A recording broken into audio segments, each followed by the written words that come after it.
Председателе, добро вечер, добре дојдовте во дневникот на Сител. Добро вечер. Нова пречка денеска повторно од Бугарија и покрај се што беше направено од државата, никако да добиеме датум за старт на тие долго очекувани преговори со Европската унија. Чувствувате ли разочарување од ова? Ја не би рекол дека ова е нешто ново. Станува збор за едно вето, да го наречем во континуитет. Ако паметите минатата година, првите мои изјави на тема Бугарија во еден поширок контекст, па во тој дел, јас мислам дека баш со вас имавме интервју кога го спомнавме тој можен прозор на можности, како го нарекуваат во однос на улогата на Гоце Делчев во историски контекст. Уште од тогаш се знаеше дека работава ќе оди тешко. Се разбира, никој од нас не очекуваше дека навистина и до крај ќе обстои тоа како вето. Се разбира, имаме и уште колку 2 дена. Јас мислам дека во четврток во 15 часот по бриселско време почнува состанокот на шефовите на држави и влади, но од она што до сега се знае, практично пробив нема во тие билатерални разговори кои ги водат работните групи на двете министерства за надворешни работи. Вчера имавте средба со специјалниот представник на владата Владо Бучковски во однос на разговорите со Бугарија. Какви се неговите ставови? Зашто сега понатаму би преговарал тој? Неговите ставови се исти со нашите ставови. Значи, станува збор за специјален представник или пратеник кој не смее да има своји ставови различни од државниот врв. Тоа беше така и со преговарачите 25 години наназад во однос на македонско-грчкиот спор. Значи, тоа е едноставно испорачувачот на пораките на она што државниот врв го мисли, тоа што државниот врв го мисли. Мислам дека е јасно за секој од нас, не само јас, туку и премиерот Заев и министрите Османи и Димитров, сите имаме практично со мали варијации во изразните средства, имаме идентичен став дека постојат црвени линии за кои не се преговара. И се разбира, не можеме за тоа ниту да договараме, ниту да подпишуваме на крајот на процесот. Кога се во прашање тие црвени линии, опозицијата некако постојано обвинува дека не е вклучена во тој процес. Дали сметате дека можеби е редно време да се повика опозицијата, да свикате една лидерска средба? Тоа вообичаено го прифаќаат партиите кога доаѓа како иницијатива од ваша страна, за да се постигне нешто такво, да не изгледаме смешни во јавноста во соседството кога едни зборуваат едно, а други зборуваат друго. Знаете што, јас имав, тоа веројатно, тоа е познато во јавноста, ама со многу други настани ние поминато така пред очи. Пролетоска, кога разговаравме пред за вонредната ситуација за пандемијата, постоеше обид на еден од учесниците на лидерската средба да се разговара како точка 2 и за наша заедничка позиција во однос на што бугарите го имаат као своја декларација на парламентот и на владата. Тоа не беше прифатено од другите учесници на таа средба. Значи, ако вие не може да имате било каков состанок, не само лидерски формат, ако сите не се согласат дека сакаат да разговараат на таа тема. Значи, тоа е едно. Второ, она што е најново и што му го кажа вчера на господинот Бучковски, мој став е, и му реков тоа да му го пренеси на премиерот, и јас ќе му го кажам во прва прилика на господинот Заев, веднаш по неговото враќање од Бугарија, тој е специјален представник, не е на СДС, не е на владата, не е на Стево Пендаровски, тој е на државата. Тој е веднаш по таа серија средби, а ќе има средби со сите, од Радев до Захариева, во тие 2 дена во Бугарија, мора да се врати назад, да ме информира мене, да информира владата, односно премиерот, и да го информира лидерот или партиите во опозиција, ако тие сакаат, се разбира. Ако се повтори оваа блокада, а тоа се очекува и во наредните денови, што би требало да направи државата? Треба ли да испрати некоја директна порака до властите во Софија, бидејќи во изминатите денови гледаме дека се обидува некако да се стави под контрола работата, да се делува позитивно во таа насока? Знаете, во секој спор, па дури од најмал калибар, ако сакате да успеете, и двете страни треба да пуштаат меки пораки. Ако одите со остра или офанзивна реторика, како што за жал оди бугарската страна со недели и месеци наназад, тогаш договор нема да има. Ние, јас се реков на една моја пресконференција, ние не би требало, и до сега мислам дека не се спуштивме на некое приземно ниво во кој ќе се навредуваме и во кој ќе покажуваме мускули. Меѓутоа, верувајте, и во тие рамки ние понудивме се што може да се понуди, а да не се чепка македонското. Да не се чепка јазикот, идентитетот, тоа што никогаш не сме го чепкале ниту во разговорите со Грција години пред Преспанскиот договор. Што ќе се случува потоа? Јас мислам дека шансите, ако сега во наредниве 48 сати, кои се само теоретски, ако сега не успееме да направиме пробив и закажеме прва конференција за преговори, јас мислам дека ќе мораме објективно да чекаме да завршат парламентарните избори во Бугарија, кои денеска видов дека се закажани за 28 март. Претходно не верувам дека било кој од овие политички субјекти кои се инволвирани, тука се два главни политички субјекти во текомната влада, дека би се откажале од ова што им носи поени. Да ви кажам, најновите анкети во Бугарија, кои имав прилика ова утро да ги видам, покажуваат дека партијата на Борисов ГЕРБ има кренато 7% поени во изминативе месеци и половина.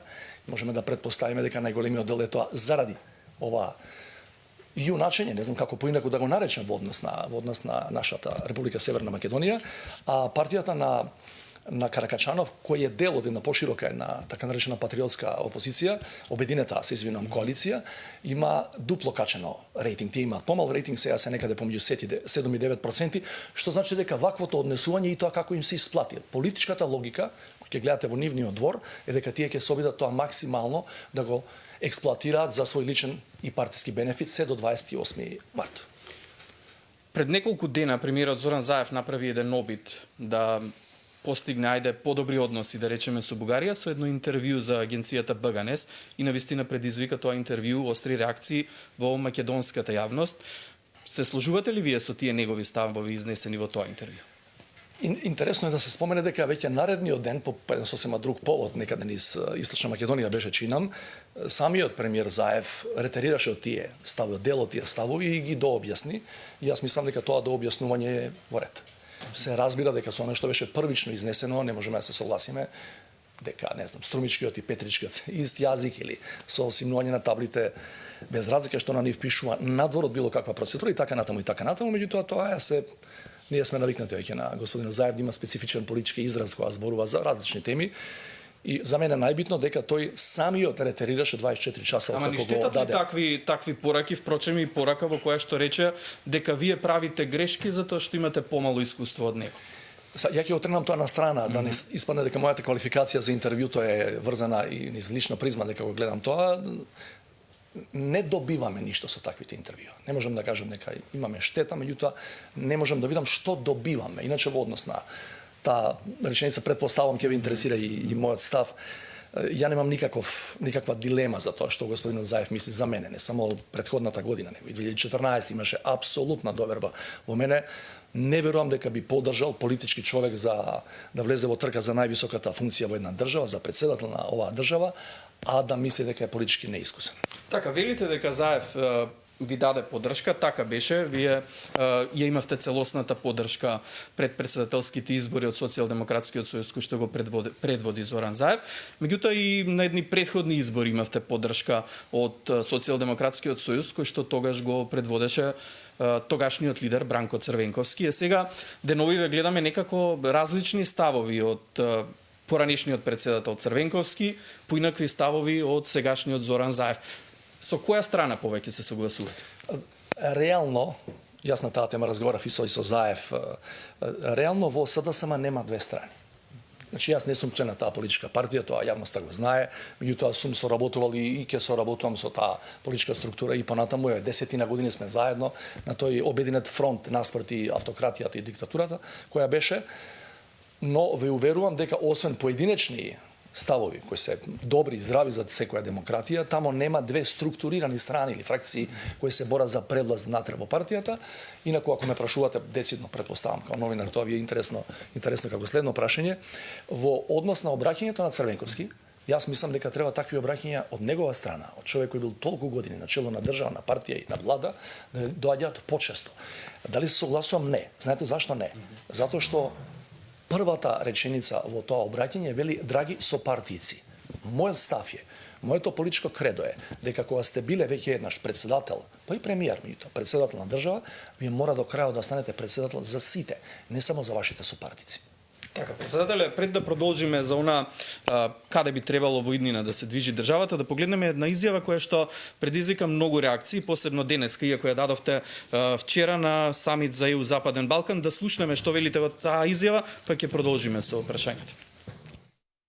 2 years ago, when the EU was engaged about the new methodology, one idea, I've said that several times in our public, some of us have been offered to be the members unofficially by the very high EU officials to be members of the European Economic Area. I have rejected that out of hand on behalf of my country, of course. I don't know for the reaction of other political leads from this region, but that type of reasoning in the long run will be disastrous for us, because I personally and many of us wouldn't like to see or to witness the economic progress and being in the same time ruled by some local dictator or autocrat. Да, оваа изјава ваша предизвика многу реакции во јавноста. Може ли прво да расчистиме што тоа сме добиле како понуда и за каде? Прво да расчистиме околу една, ја би ја нарекол процедуален технички елемент на оваа изјава, каде што јасно се зборува, се гледа и се слуша и од прилогот, дека јас не зборам за Европска економска заедница. Го слуша денеска овој спектакуларен прес на лидерот на опозицијата во кој зборува работи кои не се споменати, а тоа беше достапно на целокупната јавност. Значи, јас зборам за економска ареја или зона.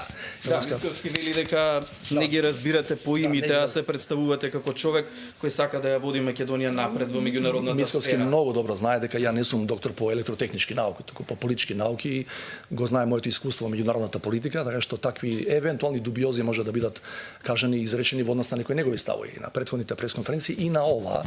Меѓутоа, или она што тоа по партиска линија претпоставам на неговите партиски ботови, некои од нив поранешни пратеници му има кажано, мене да ме споредуваат и па гледам и Заев со монарси. Значи монарси кои одбиле нешто, не кажале никому како се случува. Знаете, Ајде да биде појасно, што се случило? Значи гледате, тоа интересно е што јас го имам објаснувано многу пати и во јавноста, тоа меѓутоа еве да се потсетиме. Минатата година во октомври нашиот обид да почнеме со преговори беше одложен заради барањето на французите за нова методологија. Во тој октомври делегација од нашата влада, предводена од Заев, мислам дека беше и Димитров и Османи, беа тамо неколку дена и од многу високи европски функционери, не можам да си дозволам сега да го кажам тоа, им беше речено и во комисијата и во Советот дека некои и размислуваат во Европската унија да ви понудат нешто алтернативно, не и туку алтернативно на членство. Тоа би било евентуално членство во Европската економска зона. Мене во истиот тој период, па ако сакате и во некои разговори што претходеа на мојата средба со претседателот Макрон, ми беше најавено дека можеби ќе бидеме тестирани за таа идеја исто така. Јас се сретнав со господинот Заев, направивме заеднички државен став. Овде имам записник од лидерска средба праена на 20 октомври, организирана кај мене на 20 октомври, на која и на Христијан Мицковски и на сите други политички лидери на парламентарни политички партии им беше пренесено тоа. Луѓе, ајде да ги повториме нашите заложби за ЕУ, но да знаете има и вакви неофицијални, велам, неофицијални заложби. Ете, тоа е се влечка, малкумина го знаат бидејќи повозрастните која следе Европската унија заминаа. Жак Делор, еден од архитектите на новата европска архитектура, 90-тите години има слична идеја. Сега ќе се обидам да кажам на кратко зошто таа идеја од време на време доаѓа од некои европски центри. Долго време преговара Западниот Балкан.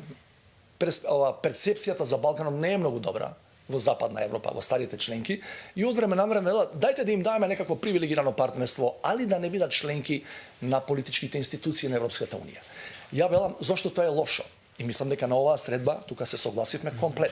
Имаме овде дека став кој тоа не е тајна, не е класификуван документот, што Мицковски вели на таа тема. Значи, од кога мене ме прашува што ви е кажано во Брисел и во Париз, кога ја кажам, Мицковски вели јавноста во државата не би требало да се оптоварува со информации дека постои некаква друга можност за интеграција, и тоа воопшто предлага тој да не биде предмет на дебата и да не се пласира во јавност. Само Европска унија и членство за нас останува, нема што да разговараме за тоа се. Гледате што велам и во изјавата. Во целиот мој настап вчера со Friends of Europe, кои се едни од најсилните, највлијателните think tankoви во Брисел и пријатели на интеграциите и на Западниот Балкан. Велиме, нам не ни е доволно само економски да се интегрираме во Европската унија. Нам ни требаат и политичките интеграции. Што тоа значи?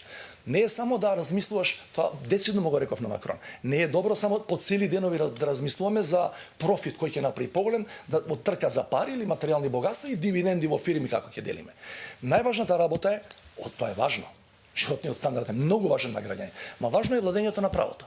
Важни се човековите слободи и права. Важна е професионална администрација. Важно е независно судство. Ако сте вие членки само во ЕЕА, вие нема да го имате тоа. Вие ќе бидете само дел од европскиот пазар. Ако сте полноправна членка на ЕУ, вие го имате и заедничкиот европски пазар. И да се вратам на изјавата, никој нас формално не вели елате вамо. Меѓутоа ние моравме да дуваме на јогурт, бидејќи толку пати сме одбивани, толку години сме во чекалната на Европската унија. Велиме, немојте случајно да ни подметнат некаква алтернативна форма на асоцирање, и што сме направиле. Нам ни треба и европското аки, моделот на демократските вредности. Затоа велам, ја не би сакал само да го мериме економскиот прогрес, а во исто време да живееме под некој локален диктатор или автократ. Тоа е изјавата и стојам за тоа.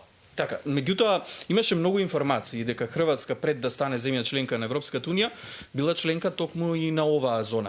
Нели може ние сега како држава да го актуализираме тоа, па и да побараме самите да бидеме дел од Можеме да побараме, зона. ама знаете што, тамо не се влегува само со чукнување на врата. Тамо има серија услови кои треба да се исполнат. Значи ние може да побараме. Прво, треба тие што се сега членки да одобрат. И ве уверувам дека тие предуслови за да станете членка, дел од заедничкиот европски пазар се многу ригидни. Че вие утре би биле заедно со една Швајцарија, со една Норвешка, со една Лихтенштајн.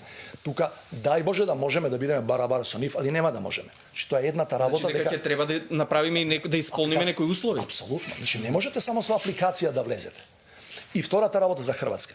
Оној момент кога Хрватска станува 2013 полноправна членка на ЕУ, се повлекува од ЕА. Се повлекува. На хрватите тогаш им е кажано: влезете овде, ако сметате, ако ви врши работа, ако ви е добро за економијата, но нема да ви биде тоа алтернатива на членството. Нас ни беше тоа сугерирано. Размислете, пуштете полноправно членство, тоа може да дое после 15 години. Земете го ова за почеток, аплицирајте, па за некоја година бар тука да влезете. Нам тоа не ни врши работа. Не ни врши работа. Председателе, која би била за вас алтернативата ако добиеме уште едно вето од Бугарија и дали воопшто постои алтернатива? Алтернативи постојат.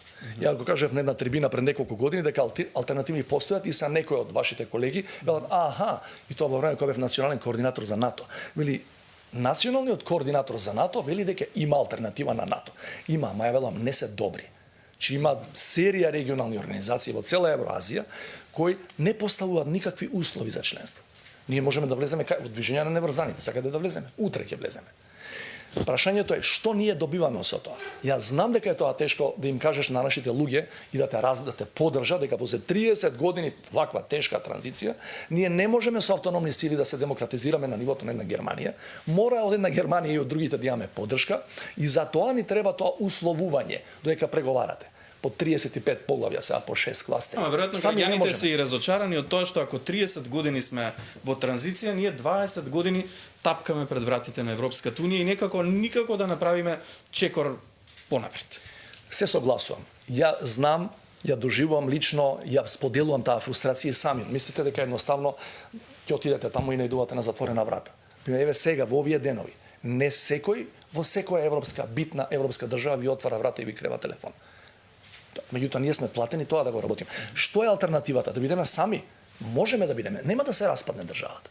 Меѓутоа алтернативата е да пробаме со сопствени сили, со автономни капацитети да се развиеме. Ја ви тврдам, ако нас не поддржуваат во реформите, Франција, Германија и сите други скандинавски држави, ако не поддржуваат, ние за десетина години можеме да прерипаме децении. Инаку ако одиме сами ние, можеме ќе бидеме на тоа ниво, али ќе ни требаат 100 години или 80 години. Никој нема да дочека. Тоа е борбата за Европа. Инаку ние не сме таму затоа што е, како викаат младиве, fashionable, тоа е модерно. Сега ајде идеме сите, членки на Европска унија сме. Стварно се добива, не се добива кешарица. Во Европа не даваат кеш без работа, без пот. Не даваат воопште пари. Ти даваат како државата да ја направиш организирана како Германија што е денеска. Како се организира една општествена држава, институции во кои сите ние ќе имаме верба. Нашето ниво на верба во нашите институции е многу мало, независно кој е на власт. Зошто е тоа така? Еве повторно се потврдува тоа дека е ниска довербата во институциите или не можат да го остварат она што го очекуваат граѓаните во оваа ковид пандемија. На Советот за безбедност беше донесена одлука да се прогласи кризна состојба во државата, да се вклучи армијата да помага во целиот процес. И ако се свртите вака и погледнете што се случува во моментов во државата, дали е тоа сликата која што очекувавте да се постигне на тој Совет за безбедност, да гледаме неколку полицајци пред влезовите на болниците и да има еден кризен штаб од кој што немаме некоја одлука посебна? Одлуката да се прогласи кризна состојба беше само да се даде основа правна за поголемо учество на армијата. Армијата и со кризна и без кризна состојба не може да биде ударната тупаница во борба против ковидот. Туку тоа е здравствениот систем и неговите капацитети кои не се познати. Јас постојано велам, кој ќе почнеме да компарираме за жал починати или заразени, кои бројките се енормни. Ако ви, не сакам да звучи како оправдување, ниту да кажам дека министерот е добар или лош. Има други пред се граѓаните кои ќе го ценат тоа. И не само на избори, и вака, преку кревање на својот глас, преку протести, преку трибини. Меѓутоа, јас требаше следнава недела да учествувам на Брдо Бриони процесот. Една битна регионална иницијатива и словеначкиот и хрватскиот председател се ко-председавачи. Сте Хрватски, Словенија се веќе долгогодишни членки на Европска унија и се неспорно далеку поорганизирани од кај нас. Денеска добивме писмо со кој тој самит се откажува, вели затоа што ситуацијата епидемиолошка е толку лоша да ние не можеме тоа да го организираме и при тоа ни бара минимални делегации. И јас и само уште еден мој соработник. Значи не можат, ако тие тоа не можат. И ако тие имаат енормни бројки, че станува збор за стварно непредвидлив непријател за кој само вакциниве кои веќе исчекуваме, веројатно може да го редуцираат таа штета што тоа е прави. Задоволен сте како функционира војската на терен? Војската како функционира, да, меѓутоа не сум задоволен како функционира целиот кризен менеджмент систем, бидејќи мислам дека тука има доста празни одови. Еве, колку слушам вчера, завчера, практично половина од времето определено да биде кризната состојба, значи 15 дена од 30, се уште не направиле интерни внатрешни, ги викаат оперативни процедури, кои каде, зашто, тоа нема никаква врска со војската. Зборувам за Центар за управување со кризи, за Дирекција за спасување и така натаму и многу други, Министерство за здравство, сите тие мора да бидат во еден систем. И првата работа која сакам да инициирам, од која се ова ќе заврши, негде здравје Боже почетокот на 2021, мора да свикаме не само Совет за безбедност, една сериозна анализа да направиме на пропустите кои имавме. Никој не знае дали следната пандемија не е можеби заради за првиот свијок или не знам каква друга некоја елементарна непогода. Ние мораме тој систем за одговарање на кризи да го кренеме на далеку повисоко ниво. Ова не е задоволнително, дури ни за балкански прилики. И при тоа не сакам да ви кажам, а знам како реагираат кризните системи во Србија, во Босна, Косово, Албанија. Не треба да не задоволува тоа што и тие се лоши или не се на нивото на, не знам, на францускиот одговор, германскиот. Да, веројатно треба да се задоволиме од тоа што ние го правиме, а не што прават другите. Председателе, во таа насока ни доаѓаат предновогодишните, поновогодишните празници. Знаеме каква е атмосферата, се собираат голем број на луѓе. Што мислите вие, треба ли дополнителни рестриктивни мерки во таа насока? Па јас мислам дека треба. Од ова што го гледам во развиените западноевропски држави, тие веќе почна со порестриктивни мерки, почна со размислување за порестриктивни мерки и веројатно дел од нив ќе се аплицираат многу брзо, бидејќи кај нив тој Крисмас почнува порано отколку кај нас. Се разбира дека тие олабавуваат дел и за да може тој битен, тој потрошувачки, да го наречам, дел од економијата малку да поработи подобро и да добијат повеќе приходи во буџетот, меѓутоа не само заради тоа, прво не можете сосема да ги затворите луѓето дома, со полициските часови што ги имавме март, април, мај, но некакви рестрикции ќе мора да има, затоа што е очигледно, без полициски час, затоа што е очигледно дека само препораките кај нашите луѓе не помагаат. За крај само, председателе, ја гледаме кампањата која што веќе започна во светски рамки, кога ќе пристигне вакцината за COVID-19, ќе примите вакцина? Ова сакав да го кажам и по некој друг повод, меѓутоа, пошто ми испровоциравте, значи, јас би сакал да бидам прв што ќе ја прими таа вакцина. Не затоа што сум не знам колку загрижен, објективно јас сум под посебни протоколи се влегува кај мене, има луѓе кои се грижат за моето здравје, меѓутоа само за да ја кренеме свеста, зашто видов некои анкети кои покажуваат исклучително мал процент на луѓе кои се подготвени да ја примат вакцината и тестирана и проверена и од најдобрите светски производители, иако морам да ви кажам дека ја не влегувам во ранливите категории. Ни по возраст, ни по статус, ни по професија, но ако е тоа возможно, па дури можеби во некој спот. Мислам дека пример за граѓаните. Да, така станува збор и за припадниците на моето семејство, не само за мене. Така, председателот Стево Пендаровски, гостин во тема на денот, ви благодарам за оваа можност и за разговор. Молам. Продолжуваме понатаму со дневникот.